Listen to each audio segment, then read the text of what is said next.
하나님 말씀은 잠언 25장 21절, 22절 두 절만 우리 함께 봉독하겠습니다. 내 원수가 배고파 하거든 음식을 먹이고 목말라 하거든 물을 마시게 하라. 그리하는 것은 핀 숯을 그의 머리에 놓는 것과 일반이요 여호와께서 내게 갚아 주시리라. 아멘. 기도드리겠습니다. 살아계신 하나님 아버지 감사합니다. 이 시간에 하나님의 말씀을 전하고 듣습니다. 성령께서 역사하셔서 하나님의 뜻을 잘 깨달아 알게 도우시고 하나님이 알려주시는 대로 믿고 따르는 것이 우리의 본분임을 늘 깨달아 알고 하나님이 성경에서 알려주시는 대로 믿고 따라서 하나님의 뜻을 이루고 하나님의 영광을 드러내고 다른 사람을 복되게 하며 우리도 하나님이 주시는 크신 본분을 잘 감당하게 도우소서. 예수 그리스도의 이름으로 기도드렸습니다. 아멘. 오늘 그 본문을 다시 보게 되니까 내 원수가 배고파 하거든 음식을 먹이고 목말라 하거든 물을 마시게 하라 라고 이렇게 하나님이 명령을 하셨어요. 이것이 하나님의 뜻입니다. 그러나 죄로 부패된 인간들은 이러한 하나님의 명백한 뜻을 거역하고 나름대로의 그 삶의 질서를 세웠죠. 그것은 무엇입니까? 이제 원수에게는 그 이상으로 보복하는 것이 당연하다라는 그러한 나름대로의 그 법칙이죠. 그래서 어떤 피해를 당한 사람이 그 피해를 준 원수에게 보복하는 것을 보고 잘못하고 있다라고 말하는 사람은 이 세상에 단 한 사람도 없을 것입니다. 이처럼 죄로 부패된 사람들은 원수 갚는 것을 당연히 여기고 그렇게 살아가고 있는 거죠. 이것이 사회의 질서가 된 거죠. 그러니까 죄로 오염되고 부패된 사람들의 그 본성에 남아있는 나름대로의 그 삶의 질서는 바로 원수에게는 그 이상으로 보복해도 당연한 것이다, 할 말 없는 것이다 라고 이렇게 생각을 하는 거죠. 그러나 원수 갚는 것이, 원수에게 안 갚음하는 것이, 사적으로 보복하는 것이 과연 하나님의 뜻일까 했을 때는 그렇지 않다라는 것을 우리가 알 수 있는 거죠. 우리의 하나님은 원수가 배고파 하거든 음식을 먹이고 목말라 하거든 물을 마시게 하라 명령을 하셨어요. 물론 이것은 원수가 잘못했는데도 불구하고 그 잘못된 일에 대해서 그냥 처벌하지 말고 넘어가라 라는 것이 절대 아닙니다. 반드시 이제 그 부분에 대해서는 처벌이 이루어져야 되지만 그 모든 행위를 할 때에 하나님의 뜻을 따라서 행하라라고 하나님이 말씀을 하시는 거죠. 인간의 악함을 따라서 하지 말고 하나님이 너희들에게 명령한 하나님의 뜻을 따라라고 명령하시는 것입니다. 그러면 왜 이렇게 하나님이 원수에게 보복하지 말아라라고 오히려 먹을 것을 주고 물을 마시게 하라라고 명령을 하셨을까요? 첫 번째로는 원수의 피해를 당한 우리들일지라도 그 원수를 갚을 권한이 우리에게는 없기 때문에 그렇습니다.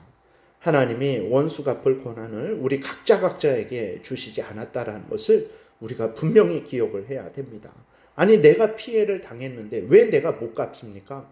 그것은 하나님의 뜻이에요. 내가 피해를 당했을지라도 내가 악하게 원수를 갚는 것이 하나님의 뜻이 아닙니다. 그러면 어떻게 해야 됩니까? 하나님은 원수 갚을 권한을 공직자들에게 주셨다라는 것을 우리가 분명히 기억을 해야 되는 것입니다.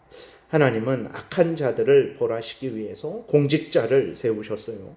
그러므로 악한 일에 대한 보복을 진정하고자 한다면 반드시 공직자를 통해서 합법적인 절차를 통해서 그 일을 해야 되는 것입니다. 어떤 사람이 나에게 큰 피해를 줬어요. 그러면 그 큰 피해에 대해서 이제 그 사람의 잘못을 드러내고 거기에 대해서 이제 보상을 받아야 될 거 아니에요? 그러면 어떻게 해야 되냐? 내가 칼을 들고 그 사람을 찾아가는 것이 아닙니다. 그것이 깡패잖아요. 그것이 악한 사람이죠. 오늘날 우리들의 삶을 살아가는 때에도 어떤 사람이 피해를 당했다고 칼을 들고 그 피해 준 사람에게 찾아가면 어떻게 됩니까? 경찰이 와서 그 사람을 잡아가는 거예요. 그리고 우리도 저래서는 안 되지 라고 그때서야 이제 깨닫게 되는 거죠.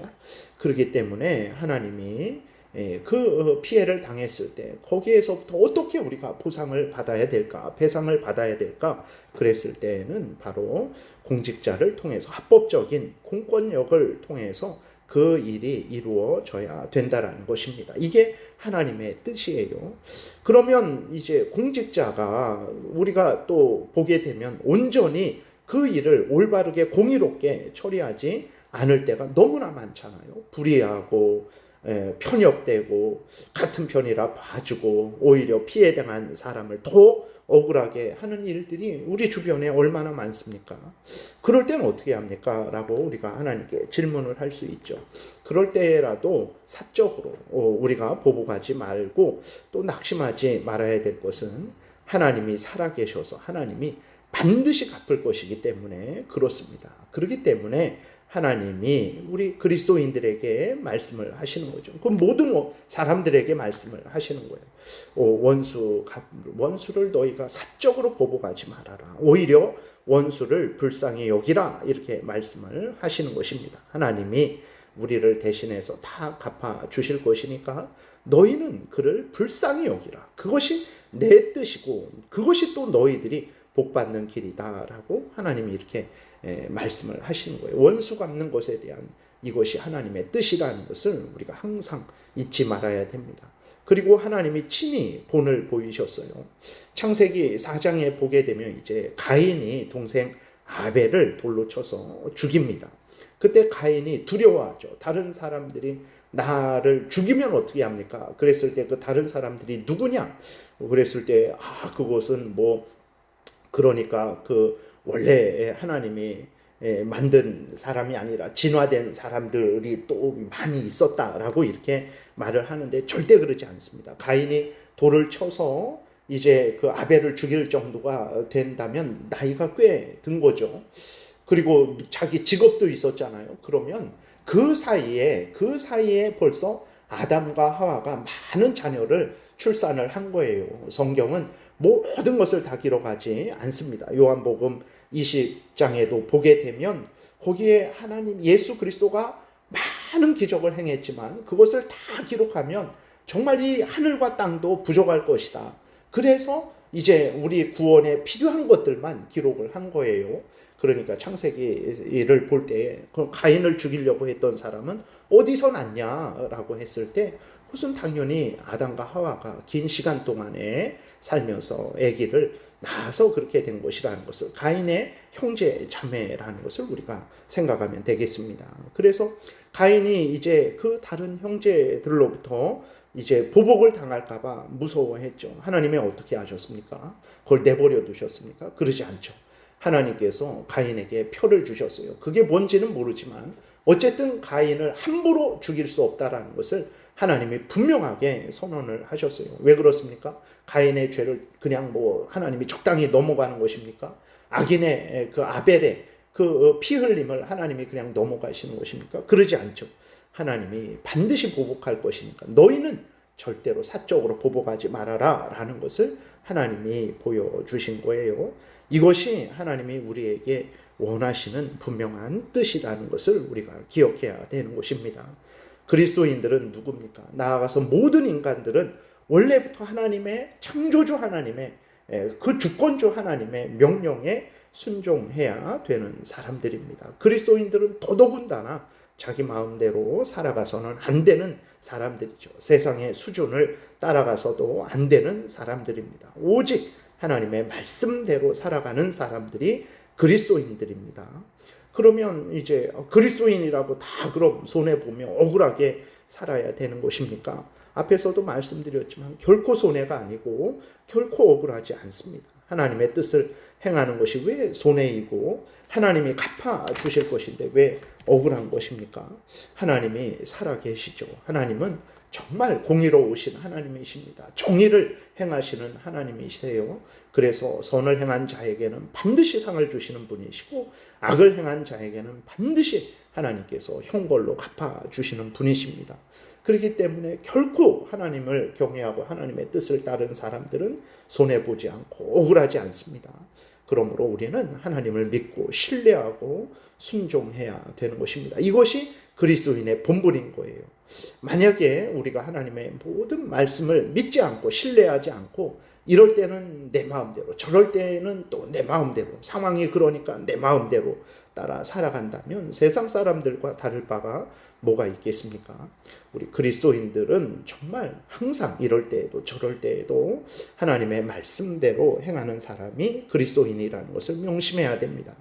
누가복음 14장 26절에 보게 되면 물은 내게 오는 자가 자기 부모와 처자와 형제와 자매와 더욱이 자기 목숨까지 미워하지 아니하면 능히 내 제자가 되지 못하고 누구든지 자기 십자가를 지고 나를 따르지 않는 자도 능히 내 제자가 되지 못하리라 라고 하나님이 말씀하시고, 그런데도 너희들 나를 따를 것이냐? 망대를 세우려고 하는데 그 비용이 얼마나 들지 계산해라. 계산하고 세워라. 전쟁을 하려고 하면 정말 내가 이길 수 있을지 질지 그거 계산하고 전쟁해라. 나를 따르려면 이런 마음과 태도로 나를 따라야 된다. 너희들이 정말 나를 따르고자 하느냐? 그러면 이런 마음과 태도로 나를 따르라 라고 예수님이 말씀을 하셨어요. 그리스도인 된 자들의 삶이 그렇게 쉬운 것은 아닙니다. 여러분, 우리가 예수님을 따를 때 계산해 보셨습니까? 내 부모, 처자, 형제, 자매를 사랑해야 됩니다. 목숨을 걸고 사랑해야 되죠. 그러나 하나님보다 더 사랑해서는 안 되죠. 하나님을 더 사랑해야 되는 거죠. 내 부모, 처자, 형제, 자매의 말을 들어야 됩니다. 내 마음대로 살면 안 되죠. 그러나 하나님의 말을 듣는 것이 더 우리의 본분이라는 것은 또한 잊지 말아야 됩니다. 이것이 신앙생활이에요. 이것이 그리스도인들의 삶이라는 것을 우리가 명심하고, 원수를 악한 일을 당했을 때 당연히 보고 가는 것이 정말 우리의 본성이지만 우리의 본성대로 살지 말고 하나님 앞에 서야 되는 것입니다. 그리고 숯불을 피우는 것이다 그랬을 때에 그것이 이렇게 겉으로 욕하고 칼을 들고 찾아가진 않고 뒤로 돌아가서 숯불을 불에 태워갖고 저 사람을 죽여야지 이런 식으로, 그러니까 칼로 직접적으로 보복하지 않고 내가 사랑으로 죽여버려야 되겠다 이런 의미가 아니고, 우리가 이렇게 선을 베풀면 그 숯불에 눈이 녹듯이 그 사람이 이제 그 죄를 깨달아 알고 그 사람이 그렇게 변화가 될 수 있다라는 거예요. 그렇기 때문에 너희는 그 사람에게 당연히 잘못된 것을 합법적으로 이제 그 벌을 주고 그 손에 본 것을 배상 이렇게 받지만, 그러나 너희들이 할 일은 그를 불쌍히 여기고 악을 악으로 갚는 것이 아니라 악을 선으로 이기는 것이다 라고 하나님이 이렇게 말씀을 하고 있는 것입니다. 그래서 우리의 선행을 통해서 그 사람이 자신의 악행을 부끄러워하고 회개하고 돌이킬 수도 있는 것이고 하나님이 그것을 사용하시는 거죠. 그러지 않을 때에는 진짜 하나님이 거기에 대한 그 형벌을 하나님이 반드시 주실 것입니다. 그러므로 우리가 해야 될 일은 무엇이냐? 하나님의 명령대로 사랑하는 거예요. 악을 악으로 갚는 것이 아니라 악을 선으로 이기는 것입니다. 이것이 그리스도인들에게 바라는 하나님의 뜻이에요. 이 뜻을 따랐다면 우리 대한민국이 얼마나 그리스도인들만 5분의 1 되는 그리스도인들만 이 뜻을 따라 살았다면 얼마나 이 땅이 복되겠습니까? 공산주의가 전혀 필요 없는 거죠. 그러한 자들이 말하는 그 지상 천국과는 비교할 수 없는 아주 복된 대한민국이 될 것입니다. 우리가 다시 한번 하나님의 말씀을 따라서 살아가는 우리가 되어야 되겠습니다. 기도드리겠습니다. 살아계신 하나님 아버지 감사합니다. 우리들에게 하나님이 어떠한 마음과 태도로 모든 삶을 살아야 될지를 말씀을 하시는데, 이 말씀을 마음에 깊이 새기고 우리가 항상 이 말씀 따라 살아가게 도우소서. 정말 우리가 사는 이 대한민국에, 우리가 사는 가정에, 우리가 사는 직장에, 또 교회에 가장 복된 은혜가 임할 줄 믿습니다. 감사드리고 예수 그리스도의 이름으로 기도드렸습니다. 아멘. 하늘에 계신 우리 아버지여, 이름이 거룩히 여김을 받으시오며 나라의 임하옵시며 뜻이 하늘에서 이루어진 것 같이 땅에서도 이루어지이다. 오늘날 우리에게 일용할 양식을 주옵시고 우리가 우리에게 죄지은 자를 사하여 준 것 같이 우리의 죄를 사하여 주옵시고 우리를 시험에 들게 하지 마옵시고 다만 악에서 구하옵소서. 대개의 나라와 권세와 영광이 아버지께 영원히 있사옵나이다. 아멘. 지금은 우리 구주 예수 그리스도의 은혜와 하나님 아버지의 크신 사랑과 성령의 교통하심이 세상의 잘못된 것에 대해서 합법적으로 열심히 고치지만 그들이 회개하고 돌이키기를 간절히 바라는 마음으로 이 모든 일을 행하기 위해서 은혜 구하며 돌아가는 하나님의 택한 백성들 머리 위에 지금부터 영원토록 함께 있을지어다. 아멘.